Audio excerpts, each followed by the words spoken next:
E aí galera, tudo bem com vocês? Como é que vocês estão? Tudo certo? Galera, é o seguinte, vou contar pra vocês o que ocorreu, tá? Sucessão de fatores que chegou pra gente estar mandando vídeo hoje, tá gravando hoje. Tava combinado com o seu Hugo que ele ia fazer eletrocardiograma no domingo. O Hugo teve um problema de saúde, teve que ficar em repouso, tomando medicação. E aí ele pediu para que eu fizesse o adiantamento do que seria no outro fim de semana, né, nesse próximo sábado agora, que eu fizesse lá no domingo. A gente gravou, tá? Deu 3 blocos, cada bloco tinha 1 hora, então deu mais ou menos 2 horas e 40 mais ou menos de vídeo. E nem deu para abordar toda a parte, a gente já abordou aquela primeira parte, só que o vídeo ele ficou muito bom, mas ficou sem áudio, tá? O vídeo ficou sem áudio. O vídeo sem áudio para vocês não teria utilidade nenhuma. Eu até tinha a opção de colocar legenda, só que não ficaria bom, tá? Então, para não fazer uma coisa mal feita, eu decidi gravar novamente, eu decidi utilizar os slides novamente, tá? Não vai ter aquela interação, aquela espontaneidade, que é uma coisa que eu gosto muito, né, do ao vivo. Mas a gente vai continuar tendo aqui, eu vou tentar lembrar de tudo, anotei muita coisa, então a gente vai tentar aproveitar essa oportunidade para que vocês não fiquem no prejuízo quanto a isso. A gente já testou o microfone, tá tudo funcionando, tá tudo certo. A gente acha que agora, acredito que agora, a gente não vai ter problema quanto a isso. Acredito que agora a gente vai deixar o material bem gravado. Show de bola? Mais do que isso, eu quero que vocês peçam, né? Façam lá, tirem as dúvidas de vocês lá no grupo de WhatsApp, que é fundamental essa troca, né, de experiências, essas dúvidas que vão surgindo. Pode perguntar no grupo que a gente está disponível para responder para você. Show de bola? Então vamos seguir. Eu quero mostrar para vocês o slide, tá? Vamos começar pela apresentação do slide. Olha que legal aqui. O slide, olha só. Então é o seguinte, vocês estão vendo aí a projeção. Demora um pouquinho aqui, fica travando para mim. Então olha só, vocês estão aí vendo os slides, tá? Essa parceria muito legal que a gente teve aí, esse grande amigo que a gente tem, que é o Hugo, né?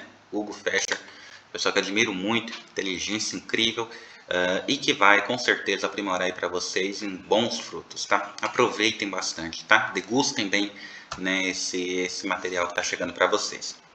Show de bola? Bom, para começar, eu vou me apresentar. Tá? Às vezes tem alguém aí que não me conheça, às vezes tem alguém aí que está me vendo pela primeira vez. Bom, então eu vou me apresentar para vocês.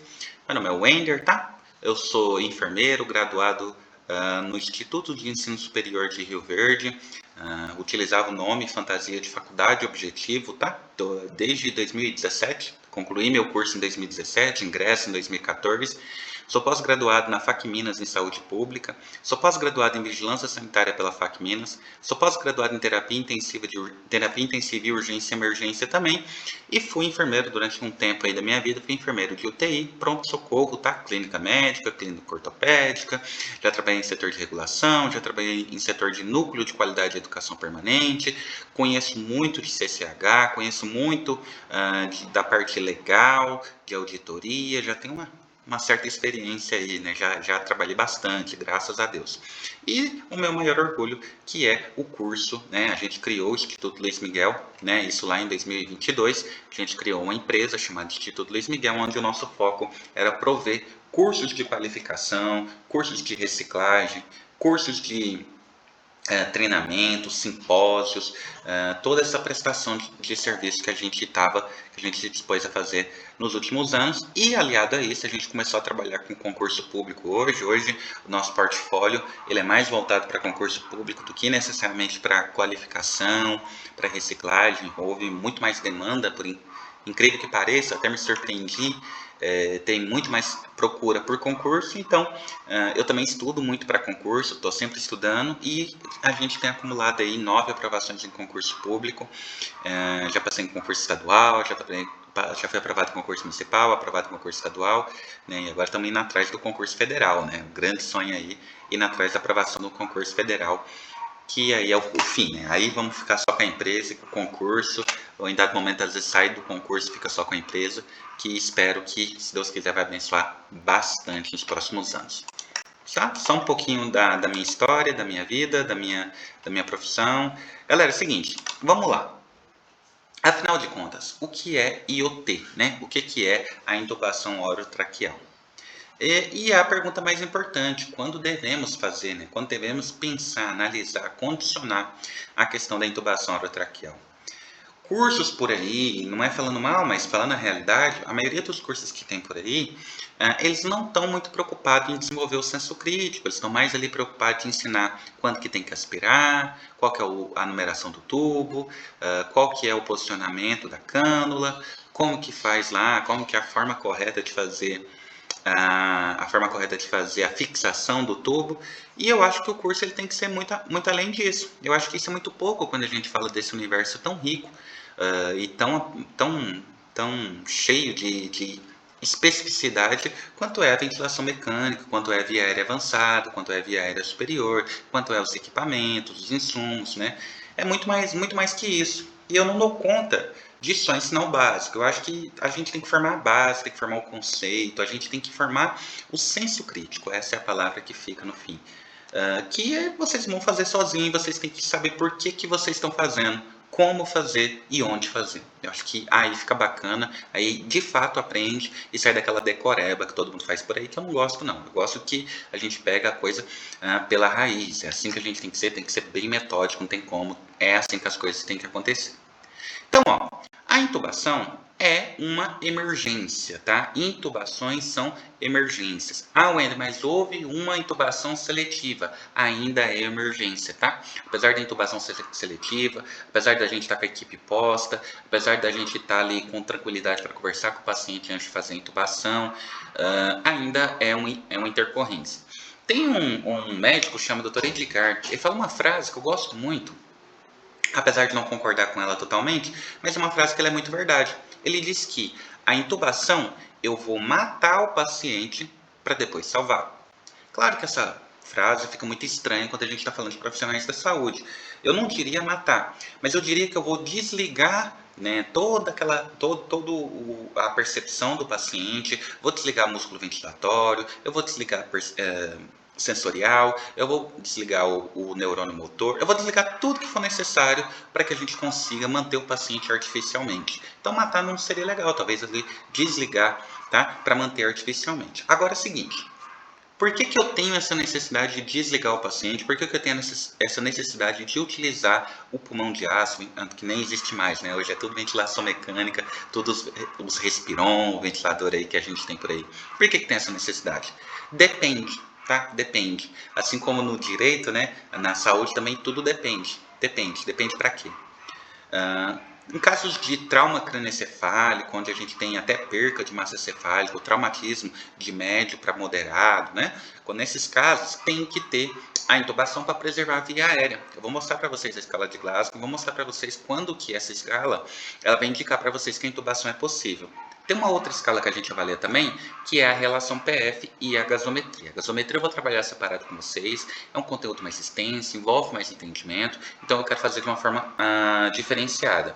Agora da escala PF, também a gente vai trabalhar, eu vou fazer com vocês a escala PF, ela vai servir para vocês avaliarem quando que o paciente está em síndrome de angústia respiratória aguda, tá? Síndrome de angústia respiratória aguda, chamada SARA, tá? Síndrome de angústia respiratória aguda, que é quando o paciente ele já não consegue mais prover a quantidade de oxigênio que ele deveria. Ele tá respirando, ele está sofrendo, ele está cansado, está com taquipneia, está com uma dificuldade muito grande de respirar e ainda assim ele não consegue ser efetivo na sua respiração. Não consegue ser efetivo na sua respiração.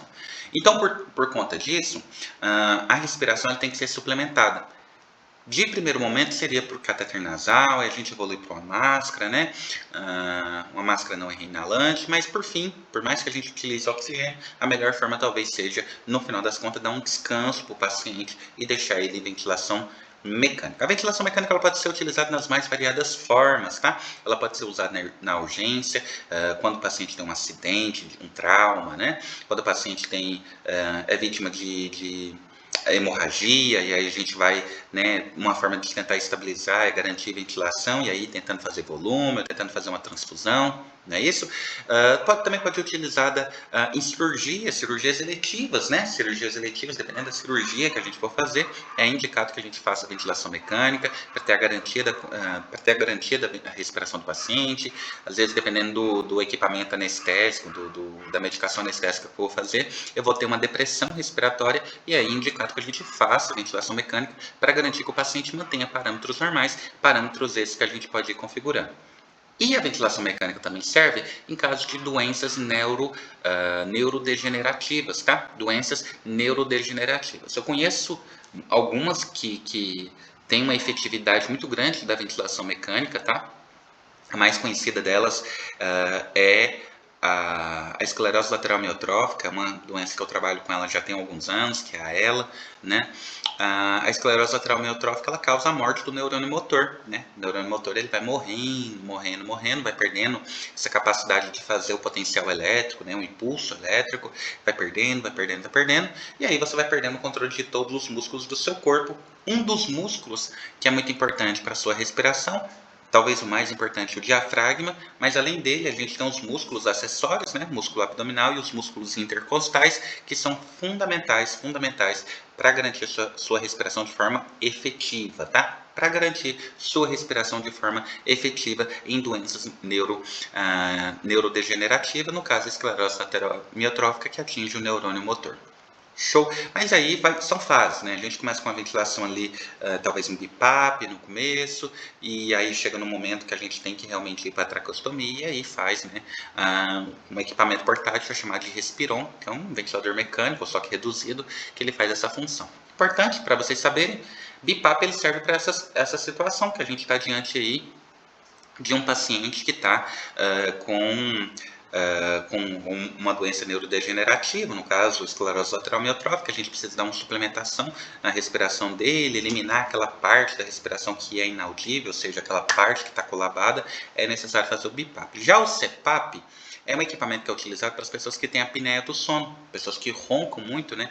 E o ronco é sinal de que a gente está tendo aí,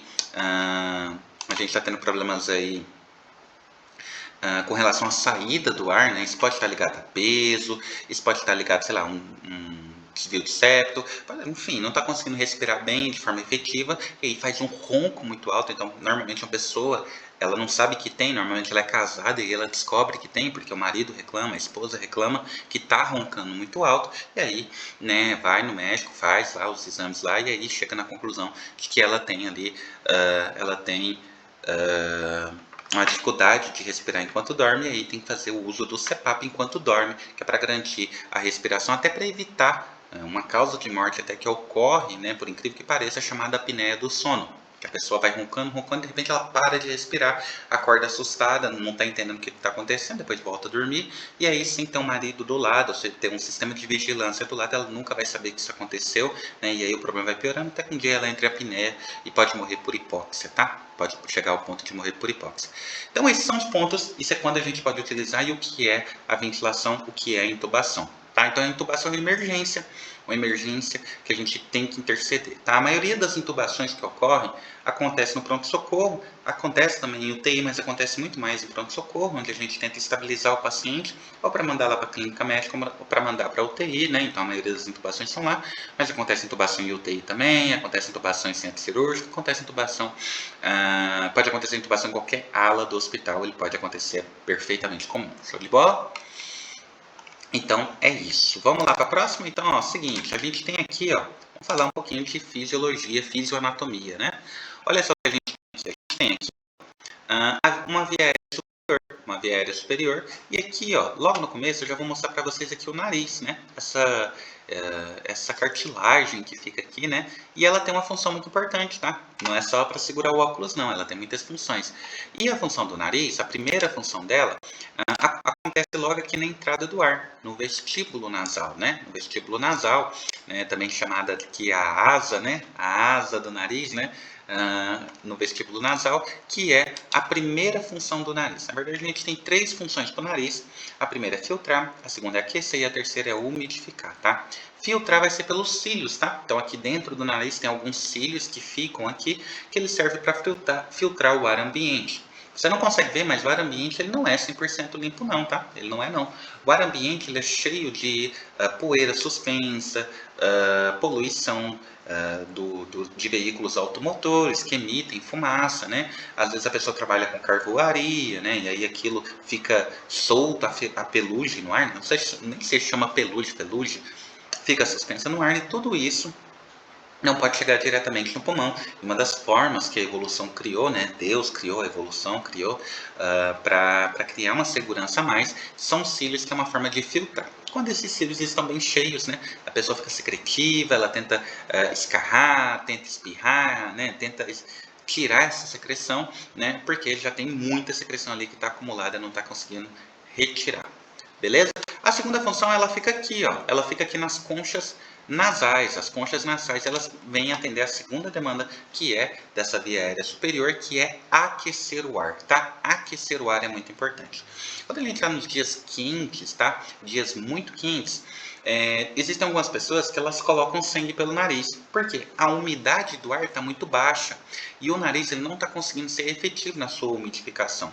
Qual que é a consequência disso? Consequência lógica, né? O próximo passo dessa consequência é a pessoa colocar sangue pelo nariz, porque o ar está entrando muito seco pelo nariz, né? E aí ele vai batendo nas paredes, né? Da cartilagem ali, das conchas nasais e vai provocar uma irritação, pode provocar sangramento, tá? E pode ser uma coisa séria, tá? Pode virar uma coisa muito séria, inclusive.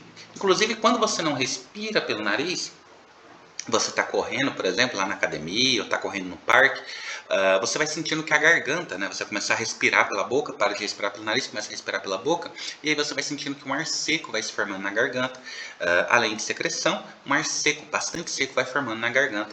Isso é muito óbvio porque o ar não está sendo aquecido, né? Ele está passando direto para a garganta da pessoa, está tentando respirar com o auxílio da boca, né? E aí esse ar vai ficar aquecido, não vai ficar aquecido, vai chegar frio e vai causar ali um incômodo na garganta, além de acumular uma secreção extra, tá? E umidificar. E umidificar ele vai fazer durante toda a sua estrutura, da faringe para a laringe, até chegar ali mais ou menos nos brônquios, ele já vai estar aquecido, tá? Então é muito importante. Por que eu estou falando isso? Porque a gente já sai daqui indo para a ventilação mecânica sabendo que o ventilador mecânico ele tem que fazer isso. Ele tem que filtrar, ele tem que aquecer e ele tem que umidificar o ar que a gente vai infundir no paciente. Então o ventilador mecânico ele vai copiar aquilo que o nosso corpo fisiologicamente faz, o ventilador mecânico vai tentar fazer para tentar garantir uma respiração de qualidade, tá? Então o nariz, o corpo, ele vai tentar imitar, a ventilação mecânica, ela vai tentar copiar aquilo que o corpo faz, tá? Isso é ventilação mecânica. Então a gente já está partindo daí, que o ventilador mecânico ele tem que filtrar, ele tem que aquecer, ele tem que umidificar. Filtrar e aquecer, a gente usa o filtro, né? Tem um filtro que tem, eu esqueci o nome do filtro, que ele vem, tem no material que depois eu mando para vocês. Tem um filtro que ele fica na entrada, né, na saída do tubo, que quando vai infundir o ar ele já passa pelo filtro, já chega umidificado e já chega filtrado o ar, para não mandar o ar de qualquer forma para dentro do pulmão do paciente, que agora nem defesa tem, né? Se a gente ainda tinha a defesa do nariz, agora se a gente manda esse ar direto, né, para a traqueia, nem defesa tem, vai direto para o pulmão, e aí a gente pode ter consequências, né, pode ter muitos problemas quanto a isso. Ó, aqui a gente tem a epiglote, tá? E nota que a epiglote ela fica parecendo uma portinha, né? Ela fica assim. Deixa eu ver como é que ela fica. Fica assim, né? E ela fica parecendo uma portinha. Na hora que você... Vai ficar aberta. Na hora que você come alguma coisa, ela fecha. E na hora que você para de engolir, ela abre, tá? Por isso que você engasga. Você engasga no momento que alguma coisa vem aqui, ela não consegue fechar a tempo.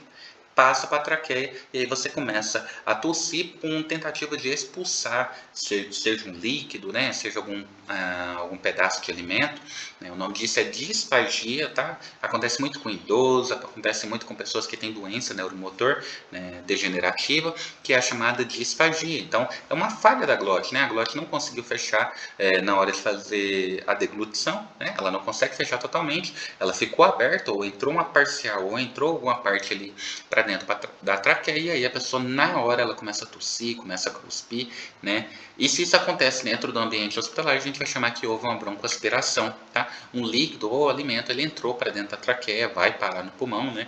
Dependendo de como isso chegar lá, a gente vai ter problemas muito grandes. Um problema associado com isso também é a sondagem sondagem nasentérica, tá? Quando ela vai parar no pulmão. Sonda no pulmão é um risco muito grande, porque se você liga a dieta, você vai afogar seu paciente, não é isso? Você vai fazer seu paciente broncoaspirar gigante, né? E o paciente ele pode até evoluir a óbito por conta disso, das mais variadas formas, infecção, hipóxia, TEP, depende do que você está jogando ali no pulmão, a gente vai ter um problema muito grande, tá? Então, esse é o papel da epiglote, ele é fundamental. Fundamental, tá? Fundamental. Aqui a gente tem a faringe. Na faringe eu quero mostrar para vocês o quanto que encontra aqui, né? A gente tem um encontro aqui da parte respiratória com a parte alimentar, não é isso? Com o sistema digestivo, o sistema respiratório com o sistema digestivo, ele vai encontrar aqui na faringe, né? Tem muita criança que tem aquela doença chamada faringite, né? Que é a inflamação dessa parte aqui do fundo da garganta, né? Abaixo do palato mole, que se dá por conta de doenças virais, doenças infecciosas, que aí vão provocar a irritação e a infecção da garganta, né? Aí o médico chega lá para a mãe e fala assim, ó, você vai lá e vai comprar uma pílula de açafrão, obrigado, uma pílula, aquelas balinhas que servem para você mastigar de açafrão, aquela coisa horrorosa, não sei como é que alguém consegue tomar aquilo, né? Isso é uma forma que foi criada, inclusive para tentar amenizar aqui. Beleza? Muita criança que coloca a mão na boca, né? Criança não tem um hábito da higiene, assim como um adulto é mais apurado, né? Pega em qualquer lugar, coloca a mão na boca, você está levando bactéria para a garganta, vai fazer uma faringite, né? Vai fazer infecção, aí vai ficar ali uns 5, 6 dias muito malzinho, depois já começa a melhorar, pode dar um pouquinho de febre, é até comum de acontecer muito em pediatria. Eu já trabalhei em pediatria, acontece bastante. Show? E aí a gente tem a laringe aqui, não é isso? Ela fica aqui, ó, no homem, ela vai ser a referência do pomo de Adão, não é isso? Pomo de Adão vai ser aqui a laringe, né? Por isso que a gente tem aquele equipamento lá no hospital que chama laringoscópio, né? Que serve para entubar o paciente. Então a gente tem um laringoscópio lá que ele vai servir para entubar o paciente. E aí, ó, se vocês notarem, tem uma espécie de anéis na traqueia, tá? E você vai encontrar esses anéis aqui também lá no seu aspirador de pó. Se você tem um aspirador de pó, se você tem, deixa eu pensar um outro equipamento aqui, agora só me passa mangueira, né? Algumas mangueiras de tanquinho, dependendo da mangueira que você tiver, você vai notar que tem esses anéis em volta da mangueira. O nome daqueles anéis é traqueia, justamente por conta da nossa traqueia. O nome daqueles anéis ele é chamado de traqueia, e ele serve